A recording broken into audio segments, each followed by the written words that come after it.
مکانیزم ماشه ها. این ویدیو رو با هم دیگه ببینیم. همه چی از قبل کارگردانی شده. فقط یه نگاه به مجلس ایران بنداز و مقایسه کن با صحنه اسکار 2025. همون نمادهای ماسونی. فیلم ها نوشته میشن، سیاست هم همینطور. فقط داری بازیگرا رو روی صحنه میبینی، ولی کی فیلمنامه رو نوشته؟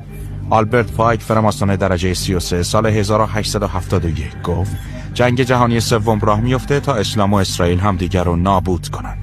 یه جنگ برنامه ریزی شده برای خسته کردن ملت‌ها و تحمیل یه دین جهانی لوسیفری.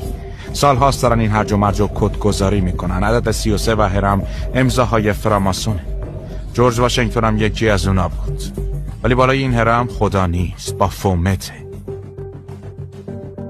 ساختمون هاوس آف د تمپل تو واشنگتن 33 تا ستون داره، هر کدوم 33 فوت ارتفاع، با یه هرم و عقاب 2 سر. همون عقابی که امپراتوری روسیه داشت، ولی به القا میکنن که دشمن. دادگاه عالی اسرائیل یه هرم دیگه، هدیه روتشیلد ها. و دوباره مجلس ایران یه هرم با 33 تا پنجره. همش تصادفه؟ من که فکر نمیکنم. قدیم جسم تو بردگی بود ولی ذهن و روح آزاد بود. الان ذهن و روح به بردگی گرفتن، جسم و ول کردن. ببین خودت از این ماتریکسی که درست کردن نجات دادی ندادی تا آخر عمر تباهت میکنن، به خدا تباهت میکنن. یه نگاهی به هایلایت دوم پیجم بنداز، کمکت میکنه. اونجا چیزایی رو گفتم که هیچ وقت نمیتونم اینجا بگم. خیلی کاربردیه.